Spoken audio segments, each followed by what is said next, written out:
En tant qu'imam respecté, je suis tombé dans l'obscurité et j'ai été confronté à des vérités stupéfiantes sur la mort.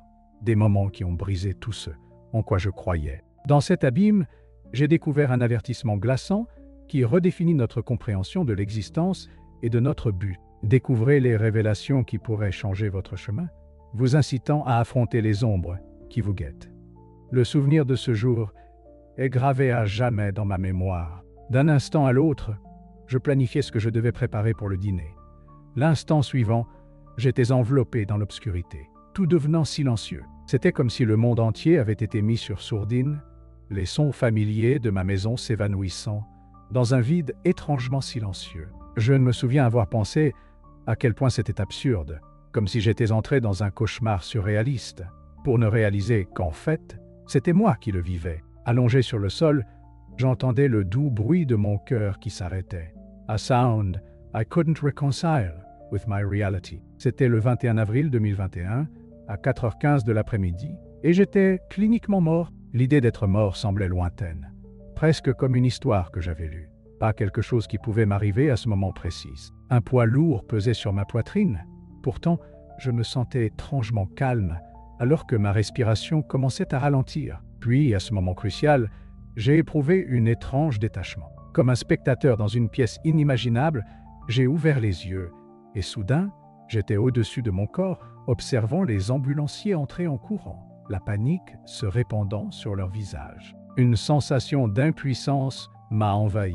Je voulais crier, tendre la main et leur dire que j'étais encore là.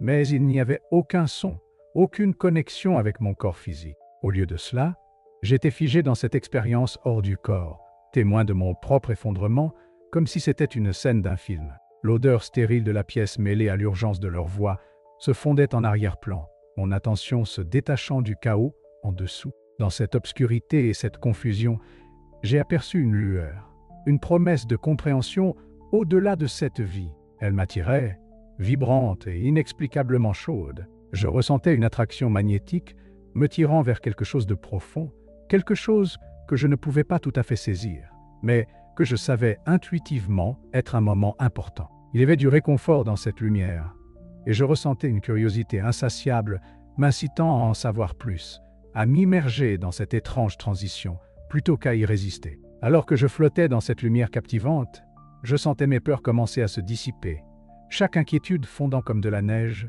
sous la douce chaleur du soleil. C'était un sentiment de paix écrasant, un baume sur mon âme tourmentée. Les êtres autour de moi brillaient d'une lueur radieuse, leur présence apaisante et nourrissante. Presque comme si j'étais enfin rentré chez moi, après un long voyage. À ce moment-là, je savais que j'étais dans un endroit au-delà du jugement, un royaume où l'amour et la compréhension régnaient en maître. L'environnement autour de moi défiait toute description. Les couleurs dansaient et tourbillonnaient, chaque teinte plus vive que tout ce que j'avais jamais vu sur Terre. C'était comme si elles exécutaient une célébration joyeuse juste pour moi, peignant l'air de chaleur et de sérénité. Accompagnant ce festin visuel, des mélodies s'enroulaient autour de moi comme une étreinte, remplissant mon être entier d'un sentiment d'appartenance. Une sensation si profonde qu'elle était presque écrasante. Je n'avais jamais imaginé que le son puisse contenir une telle beauté, une telle profondeur.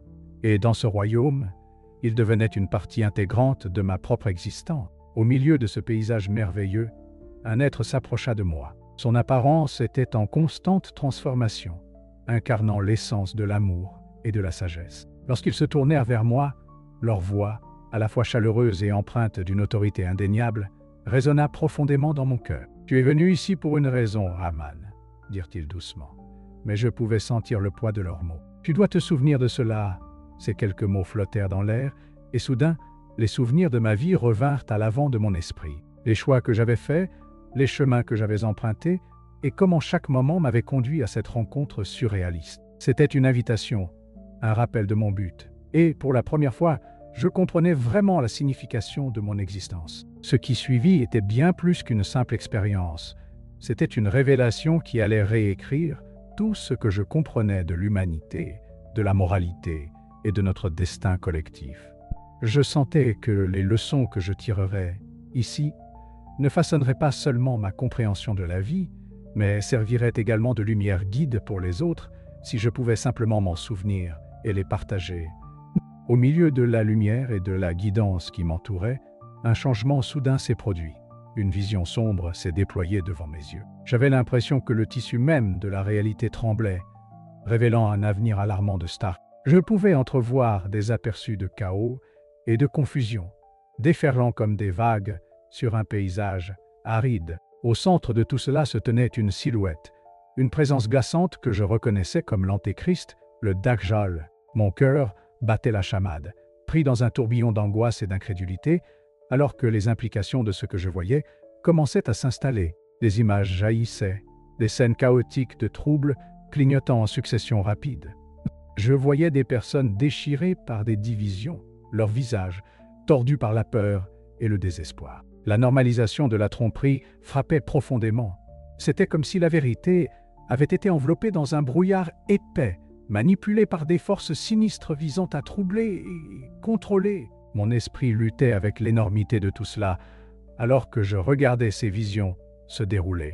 Le poids de l'année 2025 planait lourd, projetant une ombre sur les vies de ceux qui restaient dans l'ignorance. À ce moment-là, un sentiment d'urgence écrasant m'a saisi. J'ai appris l'existence de technologies émergentes, des outils qui, bien que apparemment inoffensifs, allaient priver l'humanité de son essence. J'imaginais une société suivant aveuglément de faux leaders, attirée par des promesses qui résonnaient comme des sirènes, tandis que les véritables dangers se cachaient juste au-delà de notre perception. Le monde que je voyais était au bord de la destruction, vacillant comme pris dans l'étreinte d'une main invisible, prête à libérer le tumulte sur une population sans méfiance. La turbulence émotionnelle en moi était viscérale, un mélange de profonde tristesse et d'un besoin désespéré d'intervenir. Je pouvais sentir la responsabilité de cette connaissance peser lourdement sur mon âme. Avec ces images encore fraîches dans mon esprit, l'appel à retourner vers ma communauté résonnait comme un tambour urgent dans mon cœur. Il y avait un message vital à partager, un message qui pourrait potentiellement nous éloigner du précipice auquel nous faisions face. Il était impératif que j'agisse rapidement, avant qu'il ne soit trop tard, pour éveiller la conscience qui pourrait réveiller les autres à la tempête menaçante qui approchait de nos côtes. En revenant à la vie, j'ai ressenti un immense sentiment de responsabilité. Les vérités divines qui m'avaient été révélées n'étaient pas juste pour ma propre compréhension. Elles étaient destinées à préparer l'humanité à ce qui l'attend. Chaque moment passé dans ce royaume vibrant m'a offert une prise de conscience aiguë de la fragilité de notre existence et des choix que nous faisons. Je me suis découvert sous un nouveau jour, déterminé à partager les insights que j'avais reçus. Même si cela semblait parfois intimidant, j'ai réévalué mon ministère, réalisant que je ne pouvais plus rester silencieux. La peur du mépris ou du rejet de mes pairs pesait lourdement, mais je savais que je devais m'exprimer. C'était parfois une lutte solitaire, une bataille qui m'éloignait de ceux que je considérais autrefois comme des alliés. Pourtant, au fond de mon cœur, je comprenais que l'urgence de mon message l'emportait sur le risque d'isolement. Je devais transmettre ce que j'avais vu, éveiller les autres avant qu'il ne soit trop tard. Je vous exhorte à réfléchir au chemin que nous empruntons, à nous unir à travers nos différentes croyances alors que nous faisons face au chaos qui se profile avant 2025. Nous devons rester vigilants, discernant les vérités cachées au milieu du bruit, car il est trop facile d'être emporté par la tromperie. Notre force réside dans notre unité, dans notre capacité à dépasser nos divisions pour affronter les défis à venir. Rappelez-vous, chacune de nos actions crée des ondes dans l'éternité, façonnant non seulement notre propre destin, mais aussi celui de l'humanité tout entière. C'est un lourd fardeau, mais c'est aussi libérateur. Nous avons le pouvoir de faire des choix qui résonnent bien après notre départ, des choix qui peuvent éclairer le chemin pour les autres et les guider vers un avenir plus radieux. En réfléchissant à ma propre transformation, je suis profondément reconnaissant pour les enseignements que j'ai reçus. Ils ont révolutionné non seulement ma compréhension, mais aussi mon approche de la vie et du ministère. J'espère que vous porterez ce message avec vous dans vos propres cercles. Si mon expérience a résonné en vous, n'hésitez pas à vous abonner, à partager vos réflexions dans les commentaires et à me rejoindre dans ce voyage de compréhension ensemble. Merci d'avoir écouté et que la paix soit avec vous.